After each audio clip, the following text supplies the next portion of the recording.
Prioridad ng pamahalaang lungsod ng Taguig ang kalusugan ng bawat mamamayang Taguigenyo, lalo na ng mga kabataan at kababaihan. Sa pamamagitan ng ating mga serbisyo, hangad natin ang mas magandang kalidad ng pamumuhay para sa bawat Taguigenyo. Isa sa mga programang isinusulong ng lungsod ng Taguig ay ang Cervical Cancer Prevention and Control Program sa pangangasiwa ng ating tanggapang lungsod sa pangkalusugan. Ang cervix o kwelyo ng matres ay bahagi ng sistema ng reproduksyon ng babae. Bagamat maliit, may malaking papel ito sa kalusugan ng babae. Ang cervix ay mahalaga sa menstruation, sperm reception at panganganak. Ito rin ay nagpapalabas ng mucus na nagbibigay proteksyon sa reproductive system. Subalit sa ilang sitwasyon, ang cervix ay maaaring maging lugar upang magsimula ang cancer. Ito ay hindi pangkaraniwang pagtubo at paglaganap ng selula na sanhi ng isang virus, ang Human Papillomavirus o HPV. Ang cancer sa cervix ay ang pang-apat na pinakakaraniwang cancer sa mga kababaihan sa buong mundo na may humigit kumulang 660,000 na bagong kaso at humigit kumulang 350,000 na namatay noong 2022. Ngunit sa Pilipinas, ang cancer sa cervix ay ikatlo sa pinakakaraniwang cancer sa mga kababaihan kasunod ng breast cancer at colorectal cancer. Ayon pa sa datos mula sa 2023 Philippine Fact Sheet ng HPV Information Center, ang Pilipinas ay may populasyon na 39.6 milyong kababaihang 15 taong gulang pataas na nasa panganib na magkaroon ng cervical cancer. May estimadong 8,549 kababaihan ay nasuri na may cervical cancer at 4,380 ang namamatay mula sa sakit na ito taon-taon.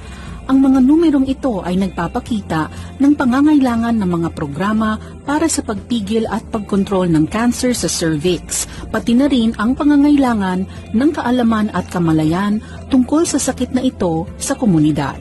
Maraming sanhi ng cervical cancer. Kabilang dito ang may mababang resistensya laban sa sakit tulad ng cancer, HIV at iba pa, maagang edad ng pag-umpisa ng pakikipagtalik, maagang edad ng unang pagbubuntis o batang nabuntis at nanganak, babaeng maraming beses na nanganak, polygamous na relasyon o ang pagkakaroon ng higit sa isang sex partner, o ang pakikipagtalik sa taong maraming sexual partner, at ang hindi tuli o uncircumcised ang kapartner sa pakikipagtalik. Maaari ring maging dahilan ang paninigarilyo, co-infection mula sa iba pang STI o sakit na nakukuha sa pakikipagtalik tulad ng herpes simplex, chlamydia at gonorrhea, pati na rin ang matagal na paggamit ng oral contraceptive o mga tableta. Ang cervical cancer ay hindi namamana. Isa sa dahilan nito ay ang Human Papillomavirus o HPV. Ito ay karaniwang nakukuha sa pakikipagtalik na maaaring makaapekto sa balat, genital area at lalamunan.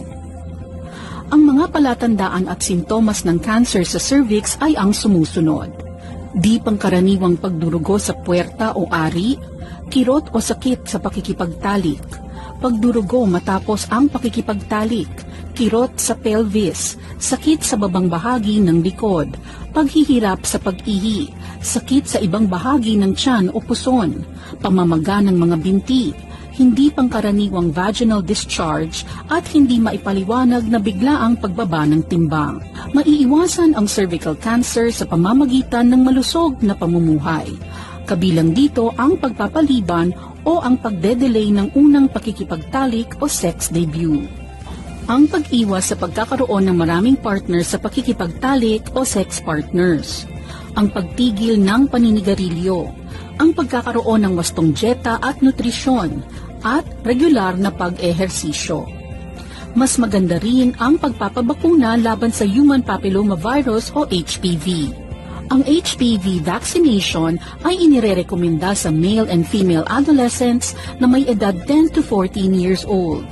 Paalala lamang na ang bakuna sa HPV ay hindi nagpapagaling o therapeutic at ito rin ay hindi kapalit ng regular na cervical screening. Pinipigilan ng HPV vaccine ang mga seryosong problema sa kalusugan tulad ng cervical cancer at iba pang hindi gaanong karaniwang mga cancer na dulot ng HPV kabilang ang genital warts. Pinapalakas din ito ang immune system. At nagbibigay ang HPV vaccination ng pangmatagalang proteksyon laban sa cervical cancer. Malaking tulong din ang maagang pagtuklas at pagsasailalim sa agarang gamutan bago ito maging mapaminsala. Ang visual inspection with acetic acid, pap smear at HPV DNA test ay ilan sa mga iba't ibang klase ng pagsusuri na ginagamit upang maagang matuklasan ang pagkakaroon ng cervical cancer bago pa man magkaroon ng senyales at sintomas ang isang babae. Available ang mga pagsusuring ito sa ating mga health centers sa bawat barangay, sa super health centers, pati na sa Taguig Pateros District Hospital.